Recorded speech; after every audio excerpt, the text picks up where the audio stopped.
The cigarette burned slow between my fingers, a faint red glow pulsing in the twilight like the last heartbeat of something long dead. I watched the ember flare with each inhale, shrinking down to gray ash, flaking off like pieces of memory I hadn't touched in years. The smoke curled upward in lazy spirals, disappearing into the quiet evening air, as if it too were trying to forget. The old rocking chair beneath me creaked as I leaned back, letting the rhythm of its slow sway match the rhythm of my breath, shallow, steady, deliberate. It was the kind of stillness that only comes after decades of noise. After mortars. After screaming. After all the chaos has worn itself thin and left only the silence behind, thick and intimate like an old blanket that's been through too many winters. I was sitting on the porch of the veterans' home, where the ghosts outnumber the living and time feels like it's waiting for you to finish something you never quite started. The sun was folding itself into the hills, sinking behind the pine-lined ridges that framed the property, casting everything in a soft, golden glow that turned to rust as the minutes passed. That particular hour of the day always made me uneasy. Dusk. The in-between. The light dying, the dark not yet bold enough to claim everything. It was during moments like that, when the world didn't seem sure of itself, that my mind would drift back to places I'd locked away. Places where dusk didn't mean peace. It meant danger. Ambush. Movement in the shadows. The memory of those evenings in foreign deserts never left. You could sit here, far from all of it, and still feel the weight of a rifle in your hands, the dryness in your throat, the tension in your shoulders from expecting everything to go wrong at once. That was when the kid came up. Couldn't have been more than 20. Fresh-faced, clipboard in hand, standing there in his pressed khakis and new sneakers like he was interviewing for a job he didn't even know existed. He hesitated before speaking, and that told me everything. Volunteers always hesitated. They weren't used to the way we looked at them. Not with contempt, but with a quiet understanding that they'd never quite get it. Not until they saw what we saw. Not until they felt what it was to watch a friend die with your name on his lips or to carry a body bag that weighed less than it should because there was so little left inside. He cleared his throat and asked me, politely, with the kind of reverence that young men think is expected when they speak to the old and broken, "Sir, what did it feel like, being a war hero?" I didn't answer right away. I didn't even look at him. I just kept staring at the hills, at the dying light, at the place where the sky turned from gold to bruised purple. What did it feel like? The question bounced around in my chest like a ricochet. A war hero. That's what they called us when they didn't know the full story. When they didn't see the night spent crying into our fists. When they didn't hear us screaming in our sleep or watch us flinch at the sound of fireworks. That word, hero, was just a safe distance between their world and ours. I took another drag, let the smoke linger in my lungs until it stung, then exhaled slowly. The breath left me like it was carrying something I didn't want to hold anymore. I turned slightly, not enough to look at him, but enough to make it clear I was speaking now. But the words weren't for him. Not really. What is it we're really trying to find when we go to war? I asked. The words came out low, gravelly, tired. A question I hadn't said out loud in decades. Maybe I had been asking it since the day I signed up. Maybe I hadn't found the courage to face it until just now, with a stranger beside me and the sunset pulling memories out of the shadows. He didn't respond. He didn't know how to. His face shifted, confusion, maybe discomfort. That's the thing about young people. They come looking for answers, for clean narratives, for simple beginnings and noble endings. But war doesn't give you that. War gives you fragments. It gives you moments of terror, long stretches of boredom, and the occasional flash of something that feels like clarity before it crumbles under your feet. I wasn't trying to be mysterious. I wasn't trying to be wise. I just knew that he would never understand the answer unless he first understood the question. We didn't go to war for medals. No one I knew would have taken a bullet for a ribbon. We didn't go for politicians. They sent us, sure. But they didn't follow. They didn't sit in the back of a Humvee, knowing every bump in the road could be a pressure plate wired to hell. We didn't go for glory either, because there's nothing glorious about scraping your buddy's blood off your vest or writing a letter to his mother that says everything except the truth. So what did we go for? What were we trying to find? That question haunted me more than the memories. Maybe we went because we were looking for something to believe in. Something to fight for that felt bigger than the smallness of our everyday lives. Maybe it was guilt. Maybe it was pride. Maybe it was just a long tradition of following in the footsteps of men who never came back. My father had gone to war. His father before him. I never really asked them why. I just assumed that if I did what they did, I'd become what they were. But I was wrong. The footsteps are never the same. And sometimes they lead you somewhere you were never meant to go. The boy shifted again, awkward now, probably wondering if he'd offended me. But I didn't care. I wasn't talking for him. I was talking because I had never said those words aloud. I had spent a lifetime thinking them, biting them back, burying them under medals and polite nods at parades. But tonight, they rose like smoke, undeniable and slow. That question, what are we trying to find, wasn't just about war. It was about all of it. About what it means to live, to fight, to lose, to return. And maybe it's not the answer that defines a man. Maybe it's whether or not he ever dares to ask it. That, right there, was where the story really began. Not in boot camp. Not in a firefight. Not even when I came home with scars stitched into my body like bad handwriting. The story began with that question. A question too large to fit in words, but too loud to be silenced.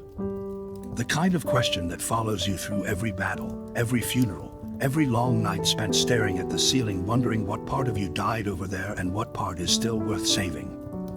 And if you asked me today what I found, I'll tell you, not the answer, but the need to never stop looking. I was 17 the day I made the choice that would divide my life into before and after, though I didn't realize it then.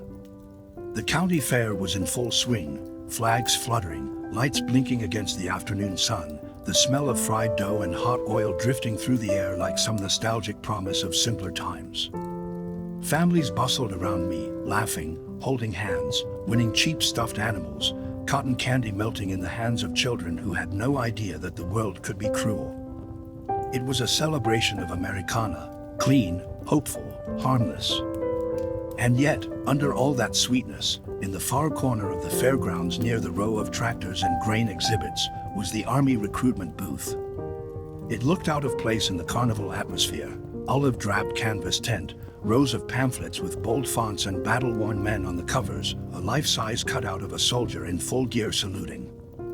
A flag hung behind the table, and in front of it sat a man in uniform, arms crossed, sunglasses on, watching the crowd like a hawk. I remember how my footsteps slowed when I passed. I hadn't planned on stopping. I'd only come to the fair because my buddy Jacob had talked me into it, saying we needed one last summer before the real world caught up. But I wasn't really interested in cheap rides or warm beer in plastic cups. I was restless, like there was something clawing under my skin. Something hollow I couldn't name. I saw that booth and I felt pulled. Not by patriotism, not even by rebellion, but by the quiet thought that maybe, just maybe, that booth held the door to something bigger than myself. Something real. I turned and walked toward it before my mind had even caught up. The recruiter stood up when I approached, his mouth curled in the kind of smile that isn't quite friendly, it's practiced, efficient.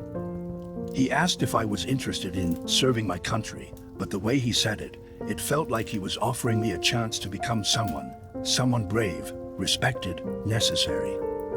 I looked around the fair, at the laughter and the music and the children clutching toys, and I realized I didn't feel a part of any of it.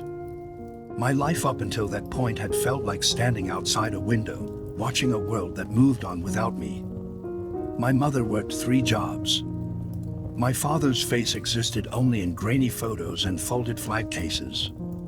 My friends were all planning college, but I couldn't imagine sitting in a classroom for 4 more years listening to lectures about things that didn't feel like they mattered. I didn't want safety. I wanted meaning. So I said yes. He slid a clipboard toward me, and I filled it out with a shaky pen and a calm I didn't expect. I'd practiced forging my mother's signature in my notebook for weeks. I didn't think I'd use it, but now I was tracing her name like it belonged to me. I was 17, but I checked the box that said 18. I lied because I believed it was the truth I needed. I wanted to step into manhood the way my father had. I wanted to feel that weight of responsibility, the clarity of knowing your actions mattered. I told myself I was doing it for legacy, for honor. But if I'm honest, I was just trying to silence the ache inside me, the one that whispered I was invisible, that I didn't matter, that I'd die in this nowhere town and be forgotten like so many before me. The recruiter didn't ask questions. He barely looked at the form before clapping me on the back and saying, "You're making the right choice, son." I walked away that day with a pamphlet in my hand and a strange pride in my chest. The fair continued on behind me, music playing, kids screaming on rides, but it all sounded far away. I had taken a step, the first of many, into a world I didn't yet understand. That night, I lay in bed and stared at the ceiling for hours, the form tucked beneath my mattress like a secret. I didn't sleep. I just listened to the silence, waiting for the voice of my father in the darkness, hoping I'd feel him watching me. I didn't. But I told myself he'd be proud. I told myself I was walking the same road he had. I didn't realize then how different the road looks when you walk it with your own 2 feet. Footsteps may appear the same in the dirt, but the weight behind them, that's personal. That's the truth no one tells you. Processing came fast. Faster than I thought it would. Within weeks I was on a bus, my hometown shrinking behind me like a dream you wake up from too quickly. I sat in the back, window down, feeling the wind whip against my face like it might peel away the last pieces of my boyhood. The guys around me were a mixed bunch, tattoos, scars, laughter that came too loud and too often, like they were trying to cover something up. One kid beside me kept clenching his jaw over and over. Another clutched a photograph of a girl he didn't talk about. And me, I just stared out the window, wondering what my father had felt on his own ride out. I wished I had asked him more. I wished I had something more than a folded flag and a few medals buried in a drawer. Boot camp was a crucible. They tear you down, strip you of everything you think you are, and rebuild you into a gear in a machine. Wake-ups before dawn. Drill after drill. Screaming until your ears rang, running until your legs gave out, crawling through mud with your nose an inch from the earth. At first, I fought it. I held on to my name, my story. But the system doesn't allow for individuals. It shapes you into a unit. You're not a person, you're a number, a rank, a uniform. And slowly, I gave in. Not because I believed in it, but because I was tired of resisting. There was comfort in the structure, the predictability, the way your purpose was handed to you daily in clear, barked commands. Still, at night, lying on my cot in the stillness, I couldn't stop the questions from creeping in. Was this what my father felt? Was this the path to honor, to legacy, to understanding? I had followed his steps like a child walking behind a giant, trying to stretch his stride to match. But the terrain was different. The world had changed. And I didn't know if I was becoming like him or just chasing the shadow of a man I had never truly known. I thought back to that fair, to the recruiter's smile, and realized how easily we confuse direction with destiny. I had a uniform. I had orders. But I didn't have clarity. That's when I first began to suspect that there was a deeper truth no one had spoken aloud. That following in someone's footsteps wasn't the same as understanding why they walked in the first place. That legacy isn't inherited, it's earned, shaped, questioned. I was becoming a soldier, yes. But I didn't yet know what I was really searching for. I thought war would give me answers. I had no idea it would give me more questions than I was ever prepared to carry. That was the beginning. Not the war itself, not the first firefight, not even the friends I would lose later. It started with that first lie, that first signature, that first silent hope that the path of the dead could lead the living to truth. I didn't know it yet, but I wasn't just enlisting in a war. I was enlisting in a search. And what I would find out there wouldn't be the footsteps of my father. It would be the reasons he took them. And the haunting realization that sometimes, following the wise only leads you into their grave, unless you learn to ask what they were truly seeking. The first firefight was nothing like I imagined it would be, not like the movies, not like the stories older veterans told with flinty pride and half a smile at the corner of their lips. There was no moment of realization, no heroic music swelling in the background, no sense of destiny or righteous fury. It was confusion. Pure, deafening, skin-peeling confusion. It was chaos wrapped in dust, soaked in adrenaline, and lit on fire by panic. It was the instant your body takes over because your mind is too stunned to keep up. You train for it, sure. You spend weeks drilling movements into your muscles, memorizing commands, perfecting stances and formations, but all of that feels like theater when the first shot cracks through the air and your friend beside you crumples like a marionette with its strings cut. We were on a routine patrol that morning, or what passed for routine in that hostile stretch of valleys carved out of unforgiving stone and history older than our entire country. The landscape was alien, hard, barren, and beautiful in a way that felt indifferent to our presence. The sun was already blistering by the time we rolled out, casting long shadows behind every boulder, every ruin, every gnarled tree. We'd done this before, countless times, and that familiarity had begun to wrap itself around us like a false sense of safety. We joked less now than we did in the beginning, but there was still this underlying belief that we had some measure of control. That morning I remember Marcus saying something about breakfast. We never got real eggs, and someone had jokingly described the powdered crap we were served as war-flavored regret. We laughed. It was stupid, harmless laughter. A breath of normalcy. And it was the last time I ever heard Marcus laugh. We were 6 vehicles deep, snaking along a dirt road flanked by cliffs and dry riverbeds. I was in the back of the second Humvee, rifle resting across my knees, helmet snug, sweat dripping down the back of my neck. I was scanning, alert, but not afraid. That's the trick, isn't it? You never expect the first time. You think you'll see it coming, that some part of you will sense the shift, the presence of danger. But it came in the middle of a sentence. 1 second, Marcus was turning to say something. The next, there was a sharp, snapping crack, like a tree branch breaking in a storm, and he dropped. No drama, no flailing. Just a sudden, terrifying absence.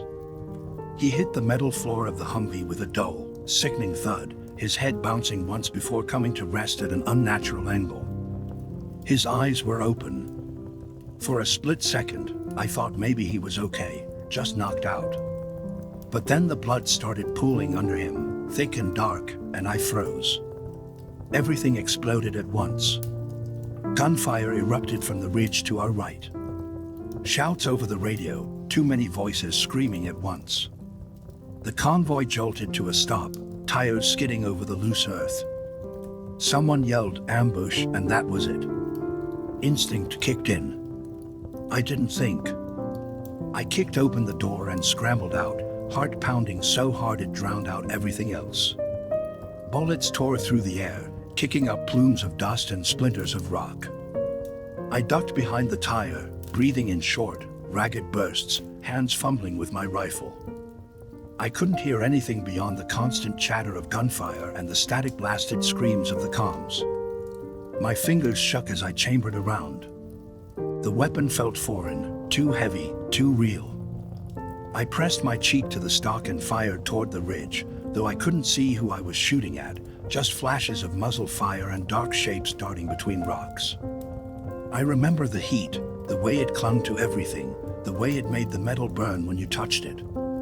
I remember the sharp smell of burning oil and blood and something else I couldn't identify. I remember the dust, the fine, choking dust that turned the air to clay, that got in your eyes, your mouth, your soul. I remember the screams. Not dramatic ones. Just the raw, animal sounds of men realizing they were dying. And I remember Marcus's body, half hanging out of the Humvee, his helmet askew, blood running in thin rivers down the side of the truck. Someone tossed a smoke grenade. The world turned red and gray, and the enemy fire slowed, then stopped altogether. They didn't linger. They never did. They were ghosts, efficient, silent, gone. When the gunfire ceased, the silence was louder than anything I'd ever heard. It pressed in on my ears, filled the space behind my eyes, made the pounding of my heart seem like a drum in a cathedral. I stood slowly, muscles stiff, hands numb. Around me, the rest of the unit was doing the same, checking each other, counting heads, shouting names. 3 were dead. Marcus was the first. Chavez was the second. Harmon was the third. I couldn't process it. My brain refused to catch up. I kept staring at Marcus's body like it might twitch, like he might blink and ask what the hell we were all staring at. We gathered the bodies with a kind of reverence and terror, like we were handling relics from a life we had just lost. They were heavier than I thought they'd be, even Marcus, who was lean and wiry. It wasn't the weight of the bodies. It was the weight of knowing that just hours ago, they were alive. Laughing, talking, breathing. And now we were lifting them like sacks of meat, like pieces of ourselves that had been torn off without warning. That night, we set up camp under a blood-orange sky. No one talked much. The adrenaline had worn off, replaced by a cold, hollow ache that sat behind our ribs and refused to move. I couldn't eat. I couldn't sleep. I sat outside the perimeter, staring at the horizon, my rifle across my knees, trying to feel something that made sense. The stars came out, bright and indifferent. It was the same sky I had grown up with, the same constellations my father must have seen during his deployments, the same heavens my grandfather must have stared at during his own long nights in the jungle. And yet, they didn't comfort me. They mocked me. They reminded me how small I was, how little any of it meant. And that's when the question first took root in me, buried itself in my mind like a splinter I couldn't pull out. What are we really doing here? We weren't heroes. We weren't liberators.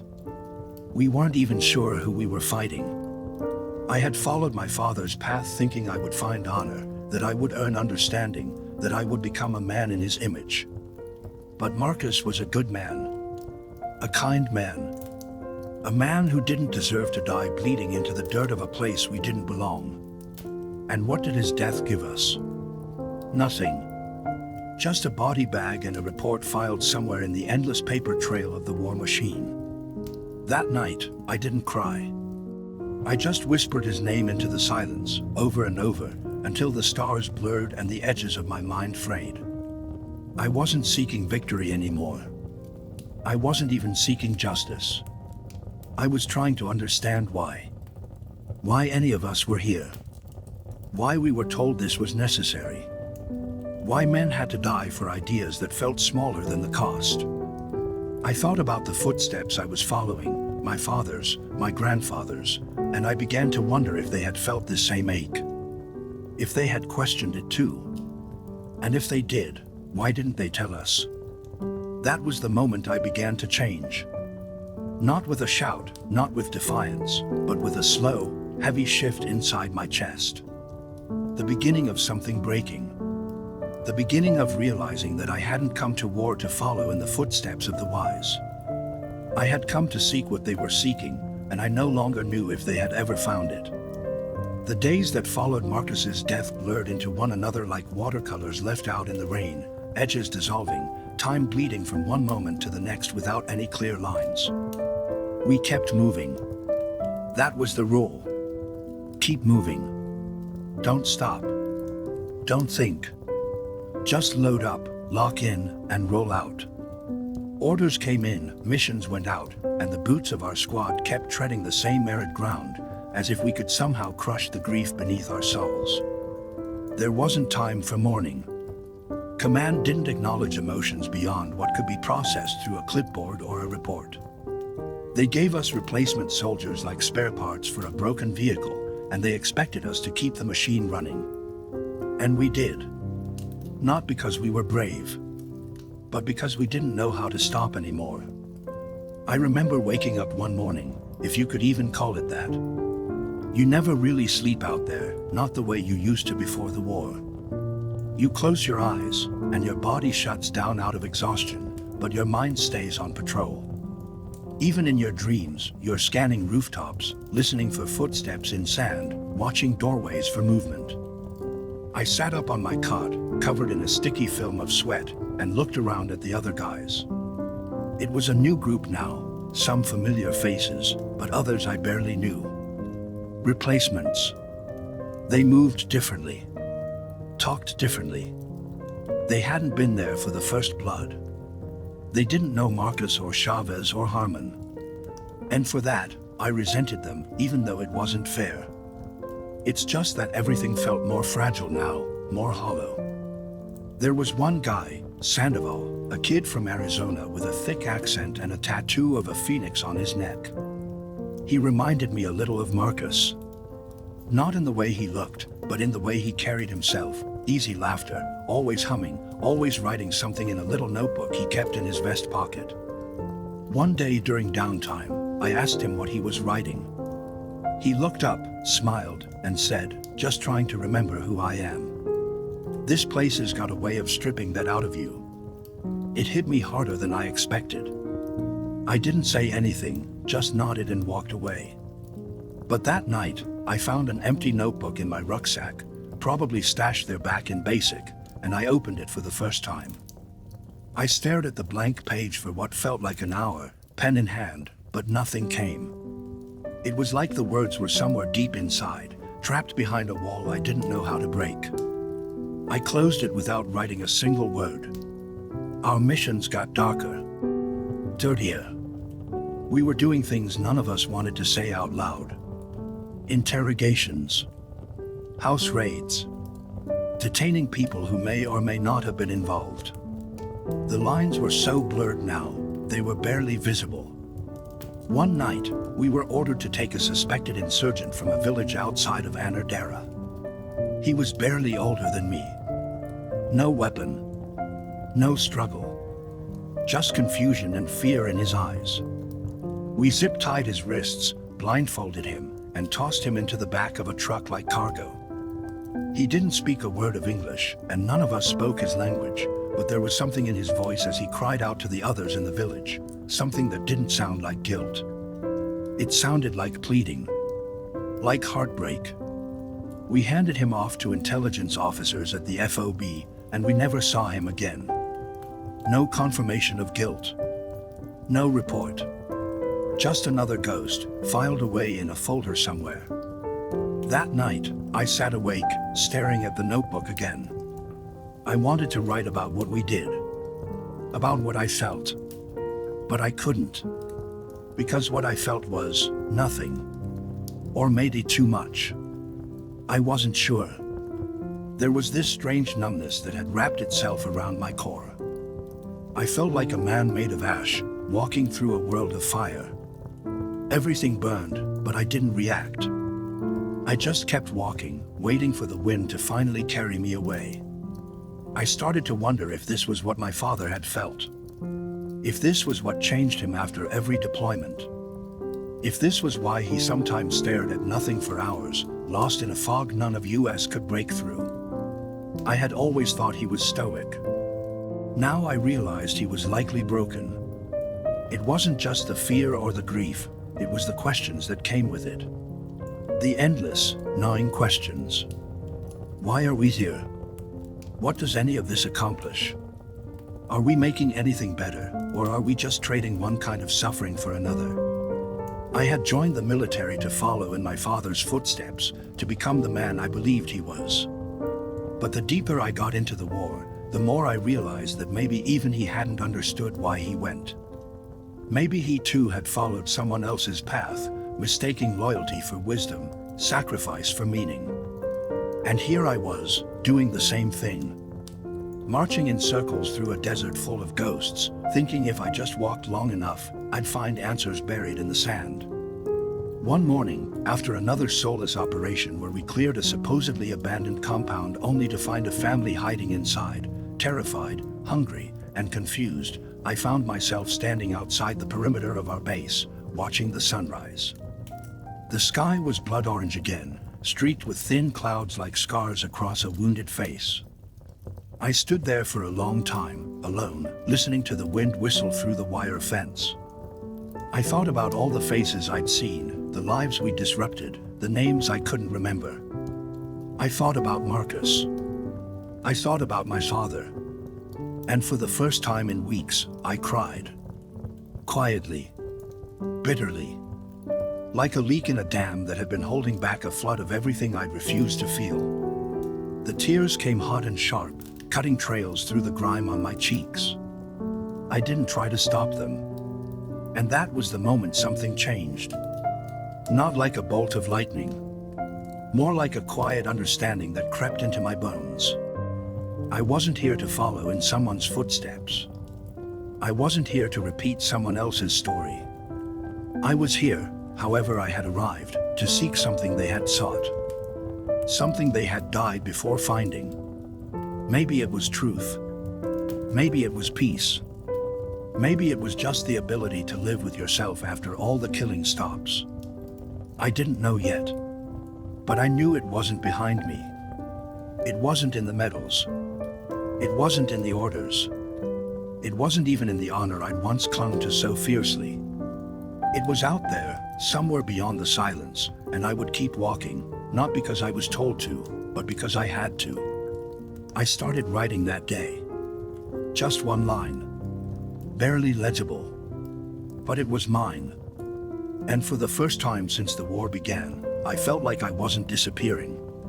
Like maybe, just maybe, I was still a person, still real, still reaching for something greater than death.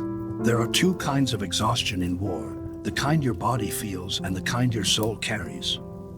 I had grown used to the first, the sore knees, the sunburnt neck, the eyes that felt like sandbags after 4 hours of sleep on rocky earth. That kind of tiredness came with the job.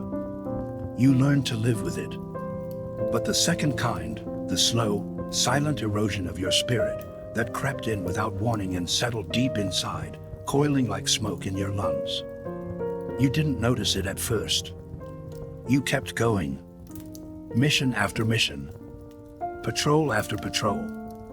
But one day, you catch your reflection in the side mirror of the Humvee, and you don't recognize the man staring back. The face is yours, but the eyes aren't. They look older. Emptier. Like they've watched something fall apart too many times and lost the will to rebuild it. That was me, around the midpoint of our deployment. I had stopped counting the days. The calendar didn't matter anymore. We lived by the rhythm of operations and losses. A week without a casualty felt like a blessing, not a baseline. We stopped celebrating birthdays. We stopped mentioning holidays. Even the newer guys, the ones who came in with energy and sharp uniforms, began to sag under the weight of it all. The war was changing us, not through any single, violent moment, but through the slow drip of despair that came with every quiet death, every wrong door we kicked down, every village that looked at us like we were death itself on patrol. It was around then that I noticed something strange happening inside me.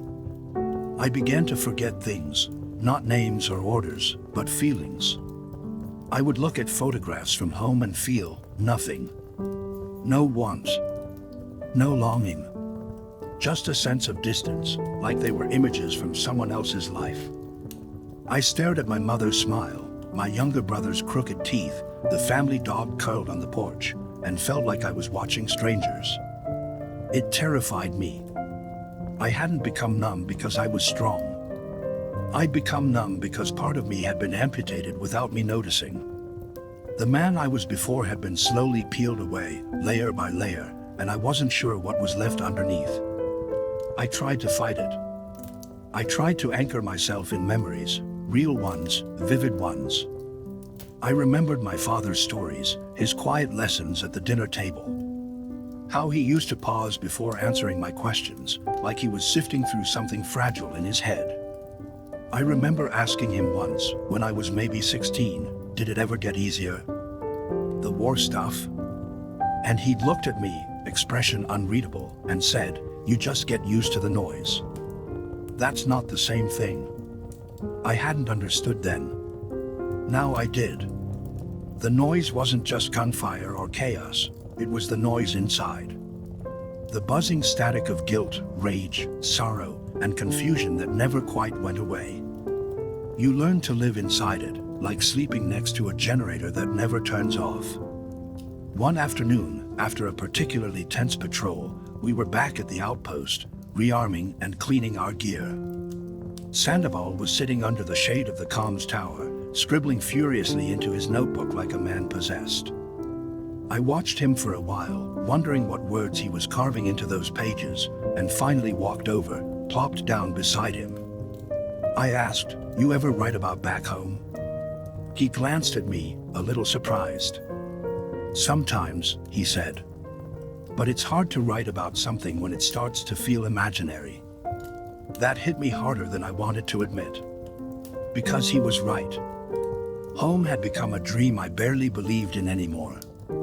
A place with soft things, gentle voices, and the illusion of permanence. Here, in the desert, nothing felt permanent. Not our assignments. Not our friendships. Not even our own morality. I asked him what he was trying to capture in that notebook of his. He flipped to a page and handed it to me. It was a single sentence, written over and over again. I refuse to be a shadow of someone else's war. 20 times, maybe more. The handwriting got more frantic toward the bottom of the page, like he was trying to hold on to that idea with everything he had. I gave the notebook back and said nothing. But the words burned into me. That night, I opened my own notebook and wrote a list. It started simple, the names of every person we'd lost. Marcus, Chavez, Carmen, Andrews, Davis, Kim. But then I added more, the name of that blind woman in the village, even though I didn't know it. The boy I gave the protein bar to. The teenager strapped to a bomb. I wrote them down, not because they were ours, but because they mattered. Because they had passed through this storm too, and I didn't want them to disappear. I wrote until my hand cramped, and when I couldn't remember a name, I wrote a description, a face, a moment. I filled 4 pages that night. And when I finally stopped, I stared at the list and realized something. I wasn't trying to honor the dead. I was trying to remind myself I was still alive. Because when you stop remembering, when you stop feeling, that's when the war wins. That's when you become a ghost in someone else's story. That's when you start walking in circles, following the footsteps of the broken men who came before you, never once asking what they were chasing. That list, incomplete and clumsy, was my rebellion. My way of breaking the chain. I wasn't going to pretend I knew the way forward, but I was damn sure I wouldn't forget the road we were on. I wouldn't let their names be reduced to numbers. I wouldn't let their faces be swallowed by silence. A few days later, we were hit with another loss. Friendly fire, this time. A miscommunication during a night raid. Wrong coordinates. Wrong time. 2 of ours gone in under a minute. There was no enemy. Just us, killing us. The silence that followed wasn't rage, it was resignation. Like everyone had expected this to happen eventually. When we gathered their belongings, I found one of their notebooks, half full. I read a few lines. The last entry said, "I don't know what I'm supposed to be anymore." I copied that line into my own book. Underlined it. Then I wrote beneath it, "You're a seeker. Even if you never find it." because that's what we were now. Not warriors, not sons, not brothers, seekers. Men adrift in the ruins of certainty, grasping for a thread of truth in a war that never told us why it needed us. I stopped thinking of myself as someone fulfilling a legacy. I stopped imagining my father's boots as something I had to fill. I started thinking of the questions instead, the ones he never answered, the ones he passed down in silence. I wasn't walking in his footsteps anymore. I was walking toward the questions he buried and never dared to dig up. And for the first time, that didn't feel like betrayal. It felt like purpose. There are some nights in war when the sky doesn't feel like sky anymore. It feels like a lid, like the world has been sealed shut, and all the air you're breathing is secondhand grief. That night, after the mortar attack took Fletcher, was one of those nights. The stars looked distant, colder than usual, like they were watching us with indifference. I remember sitting by the crater, still warm and smoking, staring into it like it might give me answers. As if some ancient truth had been cracked open beneath the earth and would finally speak if I just sat there long enough. But all it gave me was silence, and the distant shuffle of boots as the others tried to sweep death under the rug of routine. No one cried. No one raised their voice. There were no outbursts, no breakdowns. Just a quiet we'd all learned to obey. In civilian life, grief is loud, wailing, sobbing, hugging, collapsing. Here, it was muted, dignified only because it had to be. We didn't have the luxury of falling apart. We didn't get to sit at funerals or listen to eulogies. We zipped body bags, filled out incident reports, and waited for someone to send a chaplain we never met. Fletcher's bunk was cleaned by sunset. His photos, letters, even his damn toothbrush, gone. The military doesn't let ghosts linger. But I felt him. We all did. And the more they scrubbed away his presence, the louder he became in my head. I didn't sleep that night. I paced the edge of camp until my legs ached. I kept checking the stars, tracing shapes I remembered from my childhood: Orion, Cassiopeia, the Dippers. My father once pointed those constellations out to me on a camping trip when I was 8. I asked him how he could still believe in stars after everything he saw. He told me, because they were here long before my war. And they'll still be shining when it's forgotten. Back then, I thought that sounded beautiful. Now, it just sounded cruel. The idea that something could outlast all this death and still remain untouched. Unbothered. Aloof. I took out my notebook and started writing again. Not a list this time. Not a log. A letter. Not to Fletcher. Not even to my father. To myself. Or maybe to the version of me that would survive this war, if he ever showed up. I wrote, "You're not a machine. Don't let them turn you into one. Don't let silence become your religion.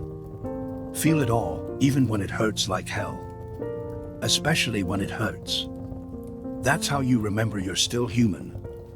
The ink bled in places where my hand shook. I didn't erase it. The next morning, I sat down beside Sandoval at chow. He wasn't eating either, just stirring the gray slop they called eggs with his spoon. He looked up and asked, "You write last night?" I nodded. He slid his notebook across the table. Me too. I flipped it open. There were no poems. No paragraphs. Just words, stacked one after the other like bricks in a wall. Burning, distant, names, wait, flicker, forget, bone, silence, mother, scream, pulse, shame, drift, truth. It wasn't elegant, but it was real. I closed the book and handed it back. "It's good," I said. "No," he replied. "It's honest." "That's better." After breakfast, we were ordered to do a routine patrol through the nearby ravine. The kind of mission they called uneventful in debriefings, but which always carried the threat of the unexpected. We moved slow. The terrain was uneven. Sand shifted beneath our boots, and the sun glared down like an accusation. Halfway through, I saw Morales stumble slightly. He caught himself, but I could tell he was off. Not physically, mentally. He kept glancing over his shoulder, kept muttering under his breath. At one point, he froze and stared into the rocks like he saw something none of us could. I walked over, touched his shoulder. "You good?" I asked. He nodded too quickly. "Yeah. Just thought I saw movement." We both knew that wasn't it. Later that night, he came to my tent. "I haven't written anything since Chavez died," he said, standing in the doorway like a boy asking to come inside after a nightmare. "I think I need to." I gave him one of the spare notebooks I'd been hoarding. Didn't say a word. He sat in the dirt outside my tent, under a flickering lantern, and wrote for hours. When I looked out, I saw his face illuminated by the amber light, his lips moving as if whispering to the page. It reminded me of someone praying. We started sharing what we wrote, not publicly, not with command, but between us. A small circle. Sandoval, Morales, me, and eventually one or two more. We didn't judge. We didn't edit. We just read. And in those moments, between the violence and the silence, we found something we didn't expect: clarity. Not peace. Not yet. But clarity. We were seekers. That word became a kind of code between us. When the world grew too heavy, one of us would say, "Still seeking," and we'd nod. That was enough. I began to think more about what my father had sought, and why he never found it. He'd spent his life chasing honor, duty, legacy. But those things were mirrors. They only showed you what you wanted to see. What he'd really wanted, I now believed, was meaning. Not the kind you get from medals or speeches. The kind you find when you look into the eyes of a dying friend and still feel like there's something sacred in this broken world. I kept writing. I filled 3 notebooks in less than 2 months. Some entries were pages long. Others were just single lines. I saw a bird today. Still flying. Still free. Or the boy in the blue shirt had a scar above his eye. He was afraid of us. I was afraid of me too. I didn't know if it was poetry or testimony. Maybe both. But every word pulled me further from the void my father had fallen into. Every sentence pushed back against the lie that silence is strength. That forgetting is noble. Then came the night Morales broke down. It was after a tough op. IED had gone off just behind our convoy, missed us by 20 feet, but close enough to rattle our bones. We'd spent hours in the sand, waiting for clearance to move. When we finally got back to camp, he just sat on his cot, motionless. I tried to talk to him, but he wouldn't look at me. Just kept whispering something over and over. Later, I read his notebook. It said, "I want to feel something again. Even fear. Even sorrow. Just something." I wrote him back, in his notebook, without asking, "You're not alone. Feeling is survival." And that became the unspoken creed of our little circle. Seal everything. Record everything. Not for history. Not for justice. But for ourselves. To prove we were here. To prove we mattered. To prove that when the war tried to turn us into ghosts, we wrote our names into the dust and said, "Not yet." The war wasn't over. Not even close. But something inside me had shifted. I wasn't walking in my father's shadow anymore. I was carving my own path. Not to outrun the pain, but to understand it. To name it. To carry it differently than he did. And in doing so, maybe I could become something more than a soldier. Maybe I could become whole. And I wasn't the only one. We were seekers now. And we were still writing. The night deepened into a kind of silence that only war zones seemed to hold, thick, weighty, not empty but suspended, like the land itself was holding its breath. I sat there with Sandoval for a long time, neither of us speaking, the only sounds being the occasional creak of a shifting boot, the rustle of dry leaves in the wind, and the low murmur of distant thunder rolling across the hills like a god had turned over in his sleep. It felt like the kind of moment you want to bottle, not because it was beautiful, but because it was real. So much of war feels manufactured, scripts written by someone far away, missions built on abstractions. But this, two tired men under a pale, indifferent moon, writing words no one else would read, this was real. I remember Sandoval pausing in his writing, glancing up at me with a look I hadn't seen in him before. Not fear, not weariness, recognition. "Do you ever feel like we're not supposed to survive this?" he asked quietly. His voice didn't tremble, but something in it cracked. I didn't answer right away. I just watched the wind pull at the fabric of the tent flaps in the distance, watched the shadows shift over the rocks like ghosts returning to familiar ground. Finally, I said, "Sometimes. But then I think about what we'd leave behind if we didn't." He nodded, slowly, almost imperceptibly. "The notebooks," he said. "The words." I nodded too. "Yeah. The words." It hit me then, more clearly than it ever had before. Our fight wasn't just against the enemy on the other side of the hills. It wasn't just about patrols, and traps, and ambushes. Our real war was against forgetting. Against the slow erosion of memory and meaning. Against the creeping rot of silence that had devoured our fathers, and their fathers before them. We weren't fighting for victory anymore. We were fighting for truth. To preserve the fragments of our souls that hadn't been swallowed by the desert. And we were using ink, not bullets. That night I dreamt of my father for the first time in years.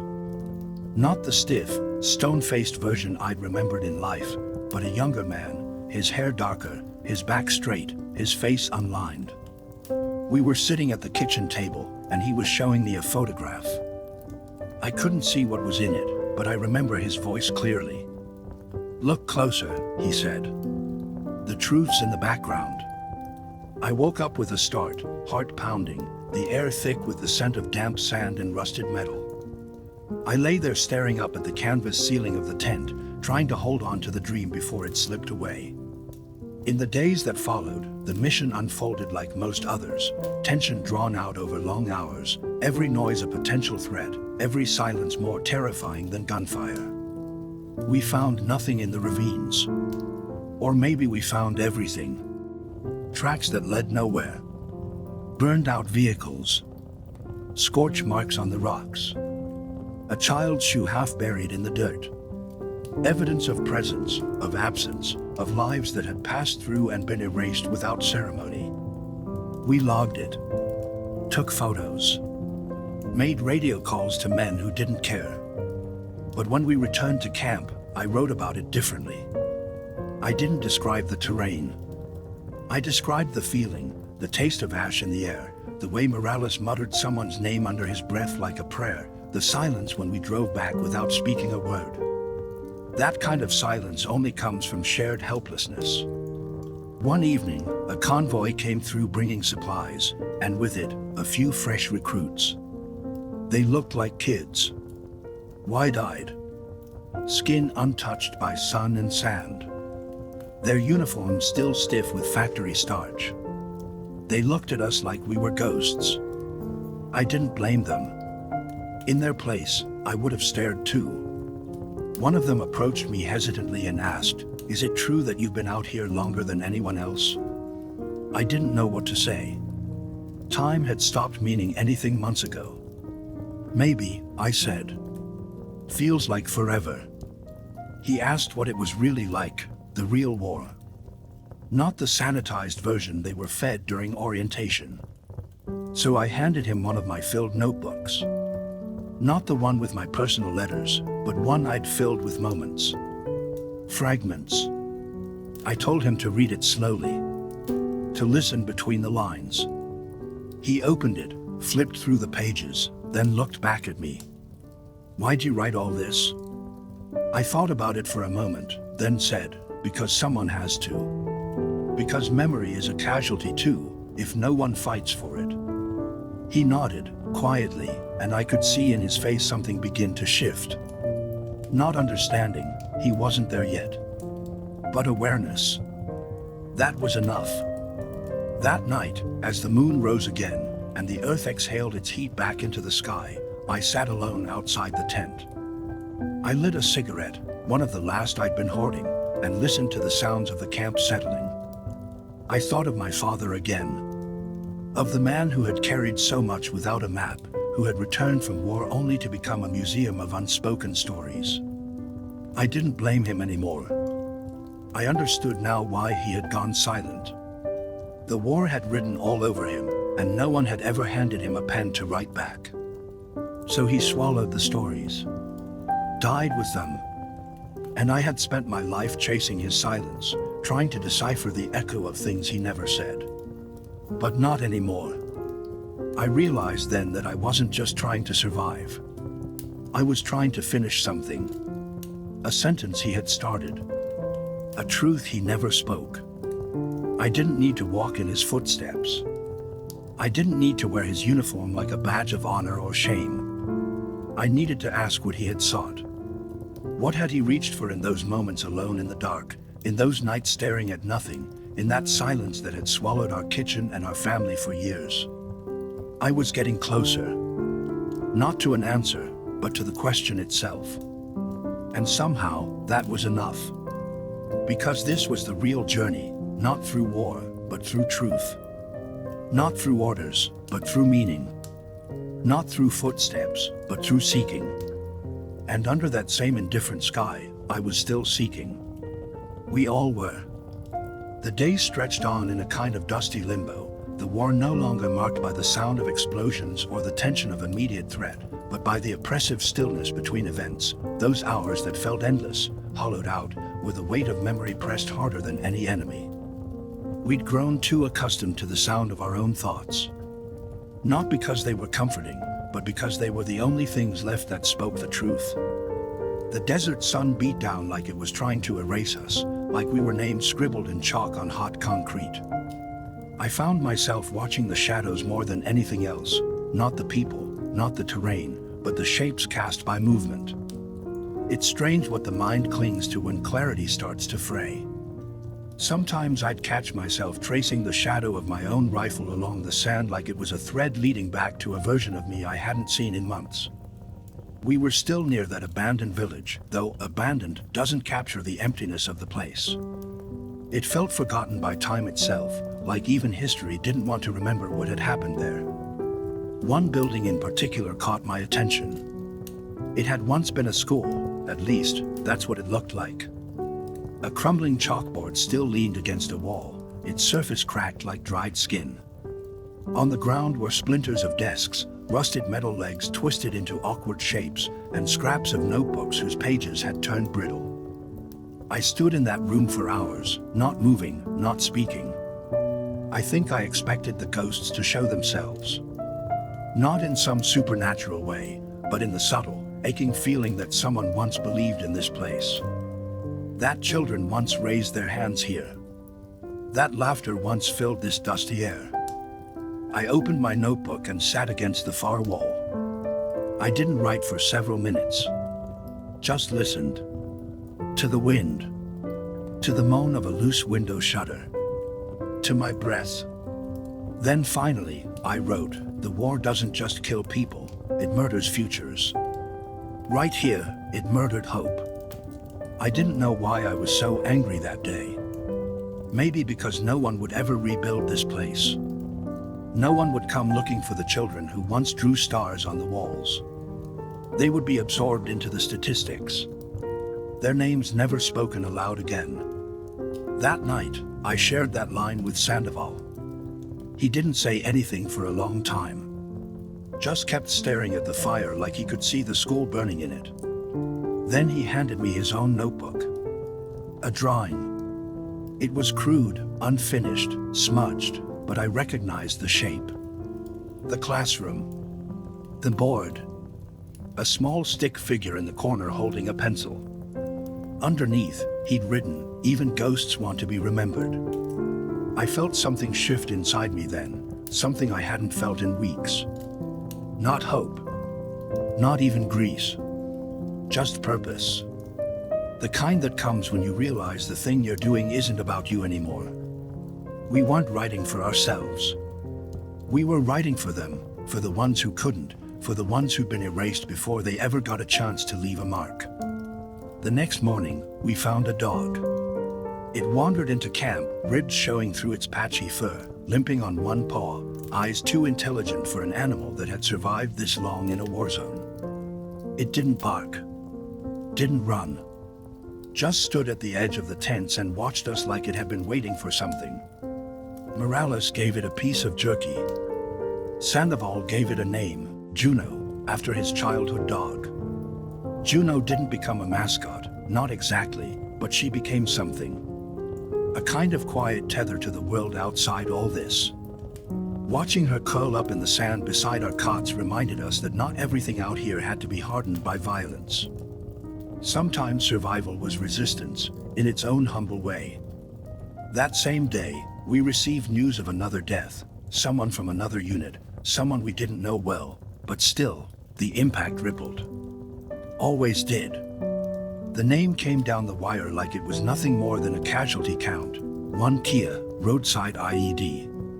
But someone knew him. Someone wrote to him. Someone waited for him. And I realized something. Every one of us was a thread stretched taut between here and somewhere else. And if one of us snapped, the tension shifted across the entire web. We didn't just mourn our own, we mourned the fragility of the line that kept us from being next. That night, I couldn't sleep. The desert wind howled like it wanted to tear the skin from my bones. I pulled out my notebook and began a new entry. Not a letter, not a report. Just a question. What do I carry that my father never spoke of? I let the question sit there, untouched. Then I began answering it in fragments. I carry the smell of blood and burnt nylon. I carry the silence after a child stops crying. I carry the sound of rain on metal.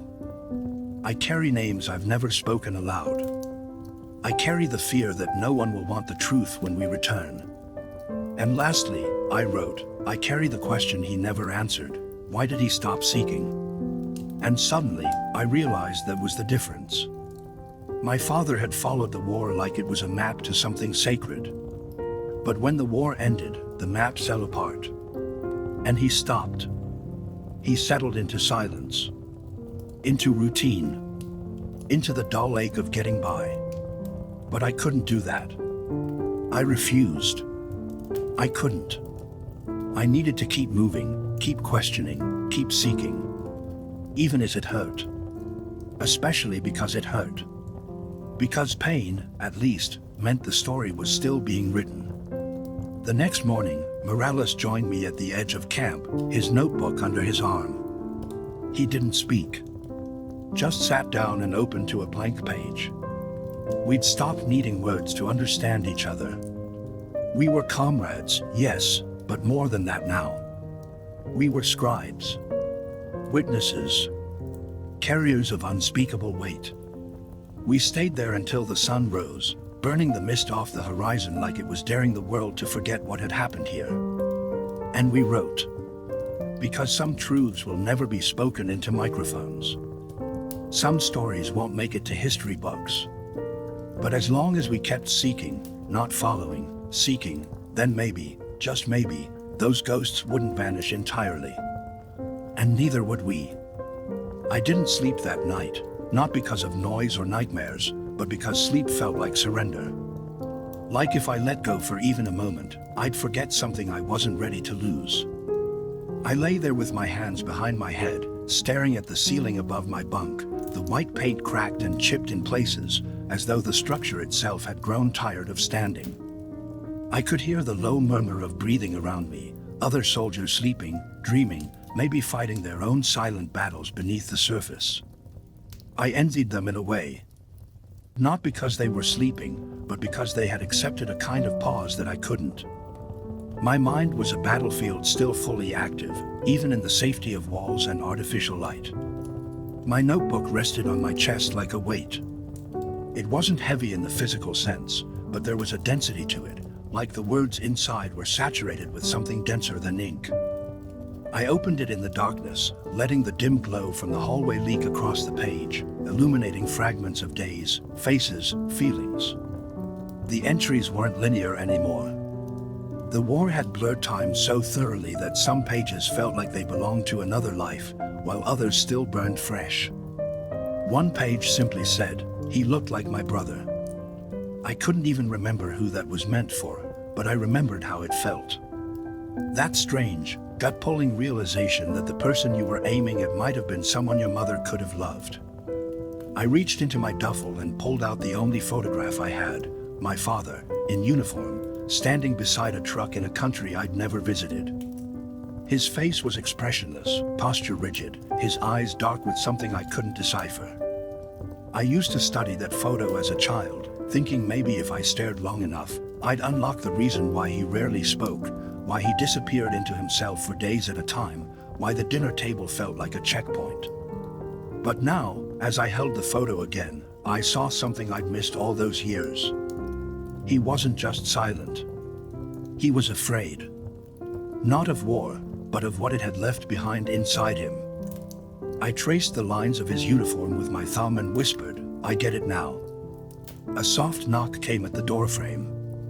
Sandoval, silhouetted by the hallway light, leaned against the edge with his arms folded. He didn't come in. Didn't need to.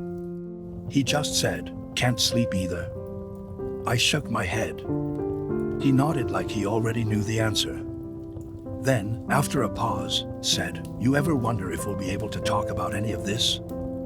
I mean, really talk?" I didn't answer right away. I looked down at my notebook, the edges fraying, pages curling slightly from moisture and heat. "No," I said. "But I think we'll always be able to write it." He didn't reply, but I heard the sound of him walking away, slow and thoughtful. That night, I began a new letter. Not to anyone real. Just to the idea of someone listening. Maybe a future version of myself. Maybe someone like the kid who had asked me, back in the convoy, what the war was really like. The letter started simply, "I don't know if I'll ever know how to explain it. But I know what it felt like." I filled 4 pages.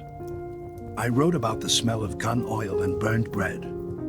I wrote about the way we held on to humor like a raft in a flood. I wrote about Sandoval's laugh, which always arrived 2 seconds late but was always worth waiting for. I wrote about Morales, about his silence, and how sometimes he would hum lullabies in a language none of us knew. I wrote about Juno, the dog, and how even though she never barked, we listened to her like she was the wisest among us. And then I wrote about my father again. "You tried to carry it alone," I wrote. "You thought silence was strength. But it wasn't. It was a tomb. And I refused to build mine." I signed the letter, not with my name, but with one word, Seeker. That word had become our creed, our North Star. We didn't follow orders out of blind faith anymore. We didn't pretend there was glory in any of this. But we sought meaning. We sought truth. We sought to stay human in a place that punished humanity. That made us more than soldiers. It made us chroniclers, witnesses, survivors of the invisible war that began after the bullets stopped. As the first hints of dawn began to spill through the windows, I stepped outside. The base was still. The air was thick with the smell of damp concrete and oil. I looked up and saw the stars fading into the blue. One by one, they vanished, as if retreating behind some celestial curtain. I thought of the constellations my father once showed me, Orion, the hunter, the belt. He said the stars always pointed towards something. A lesson. A truth. A path. I used to believe that meant we were supposed to follow. But now I saw it differently. The stars weren't telling us to follow anyone. They were daring us to look beyond. To find what those before us sought, not to retrace their steps, but to discover what they missed. I pulled out my notebook and wrote, "Do not seek to follow in the footsteps of the wise. Seek what they sought. Because their footsteps were broken, their paths incomplete. But their longing, that's the part worth chasing." By the time the sun breached the horizon, I knew something had ended. Not the war. That would continue, in one form or another, long after we left. But the part of me that needed permission to feel, to question, to write, that part had broken free. I wasn't looking for answers anymore. I was looking for questions worth asking. And that, I realized, was a kind of freedom even peace couldn't promise. So I stood there as the world turned gold and dust shimmered in the early light, and I promised myself this. I will not be silent. I will not let memory rot in my bones. I will write until the ghosts are no longer lonely. And I will seek. Always. I stayed by my father's grave for hours that day. Long after the sun dipped behind the horizon and the wind began to carry that cold bite of evening, I remained kneeling. Not because I was waiting for some kind of spiritual revelation or whispered forgiveness from beneath the stone, but because I had never spoken to him like that before. All the years he'd been alive, we danced around each other with formalities and silences, exchanging words that meant little and hiding the ones that mattered most. But now, with nothing but a slab of granite and a tangle of overgrown grass between us, I finally found my voice. I told him about Sandoval and Morales. About Juno and the schoolhouse. About the boy who bled out in the dust. I told him about my notebooks. How writing kept me tethered when everything else felt unreal. And then I told him something I never had the chance to say when he was alive. I understand now, Dad. And I forgive you for not knowing how to tell me any of this. I forgive you for the silence. I think that was the real war, the one I didn't enlist for. The one that wasn't printed in any deployment briefing. The war between generations. The war between what gets said and what gets buried. For so long, I resented him for the way he came home from his war and disappeared inside himself. But now, after everything I had seen and done, I realized he had been trapped. Not by cowardice or shame, but by a culture that taught men like him to suppress. To wear silence like armor. To confuse stillness for strength. I was lucky. I had a notebook. I had people like Sandoval who asked. I had a voice that, through the cracks and the pain, still wanted to speak. He didn't. But now, I could. That was why I brought the new notebook. Not just for me. For him too. It was thick, with a leather cover and blank, cream-colored pages. It felt heavier than the others. Like it had room for more than memory, it had room for truth. I took it with me everywhere after that. Coffee shops. Long walks at night. The edge of the lake where he used to take me fishing as a kid. I'd sit with the notebook open, the pen hovering above the page, and wait. And slowly, the words would come, not like bullets or commands, but like rain. Gentle at first, then steady, then relentless. I wrote about my mother's eyes when she saw me at the door. How she tried to hold herself together, but her hands trembled when she reached for my face. I wrote about my bedroom, untouched, frozen in time with the posters on the walls and my old books stacked in the corner. I wrote about walking through the grocery store and flinching when someone dropped a glass jar. About watching fireworks on TV and feeling like I was under mortar fire again. I wrote about how every loud laugh in a restaurant felt like the start of a scream. But I also wrote about healing. About the first time I laughed, really laughed, since I came home. It was over pancakes, of all things. Morales had come to visit, and we were swapping dumb stories from boot camp when something he said hit just right, and I laughed until I cried. It wasn't forced. It wasn't polite. It was real. I wrote about that too. Because the truth of war isn't just in the pain. It's in the after. In the small, Surprising moments of joy that sneak through the cracks like wildflowers through concrete. Eventually, I started going to a writing group. It wasn't for veterans, not specifically. Just people who wanted to write. I didn't share much at first. I sat in the back and listened. But one day, someone read a poem about their brother dying young, and I saw the way their voice broke in the middle. The room went quiet, not out of discomfort, but reverence. That's when I realized something. People do want the truth. They're just afraid to ask for it. So I stood up and read an entry from my notebook. A short one. Just a paragraph about the schoolhouse and the chalkboard. When I finished, no one clapped.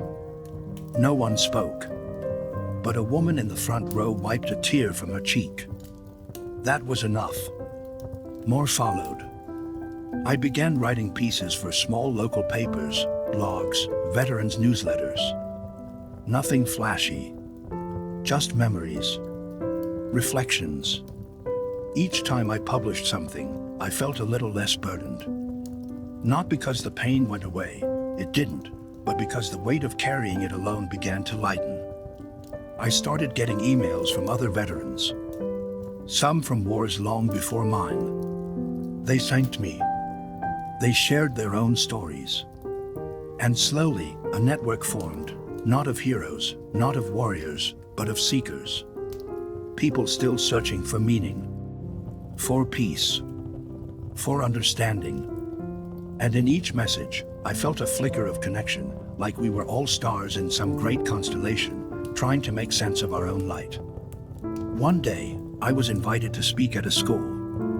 A history teacher had read one of my essays and asked if I would come talk to her students about what war is really like. I hesitated. I didn't want to glorify it. But something in her voice told me she wasn't looking for stories of valor, she was looking for truth. So I went. I stood in front of 30 teenagers with wide eyes and restless fingers and told them what no recruiter ever would. I told them about the notebooks, about the silence, about the ghosts. I didn't scare them. I didn't traumatize them. I just let them see the human behind the uniform. When I finished, one boy raised his hand and asked, if you could go back, would you do it all again? I looked at him for a long time, then said, no. But I'd still choose to seek. And that was the moment it all came together. I finally understood the difference between following and seeking. My father had followed orders, followed expectations, followed a path carved by men who never returned. But he never asked what the path was for, never asked what he wanted. He was told to be brave, so he was. Told to be silent, so he was. And the cost of that silence was paid in the currency of broken relationships, unspoken truths, and lonely dinners. But I wasn't him. I had walked the same path, yes, but I had asked different questions. And that made all the difference. So now, whenever someone asks me what war taught me, I don't talk about tactics or sacrifice. I don't quote generals or recite statistics. I tell them this. Do not seek to follow in the footsteps of the wise. Seek what they sought. Because the footsteps will vanish. The trails will fade. The heroes will be forgotten, or worse, mythologized into something inhuman. But what they were reaching for, that is eternal. That longing for meaning, for trees, for connection. That's the part worth chasing. That's what I carry now. Not medals, not guilt, not silence, but purpose. I seek, still, and maybe always will. Because the world needs seekers more than it needs soldiers, and stories more than it needs slogans. And I intend to spend the rest of my life writing both.